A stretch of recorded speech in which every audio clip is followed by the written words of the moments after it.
جو اختیارات رب نے ہمیں عطا فرما دیے ہیں، زندگی ہماری انہی اختیارات کے استعمال سے گزرتی ہے، ہم اس میں آزاد ہیں۔ جب کوئی شخص، کوئی کنبہ، کوئی قوم، کوئی ملک حرص اور لالچ کا شکار ہو جاتے ہیں، اور حرص اور لالچ کا شکار انسان اسی وقت ہوتا ہے جب اپنے وسائل سے باہر جا کر زندگی گزارے، جب وہ اپنی چادر سے زیادہ پاؤں پھیلانے لگے۔ ہم بدقسمتی سے عادی ہو گئے ہیں وسائل سے باہر پاؤں پھیلانے پر،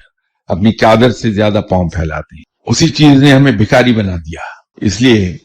کہ جو کوئی بھی کچھ ہمیں دیتا ہے، چاہے وہ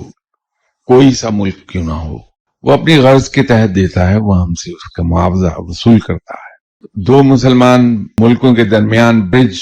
کا کام کرنے کے لیے ضروری یہ ہے کہ ہم باوقار ہوں، اور باوقار اسی وقت ہوا جا سکتا ہے جو آپ صلی اللہ علیہ وسلم کے فرمان کے مطابق اوپر والا ہاتھ نیچے والے ہاتھ سے بہتر ہے۔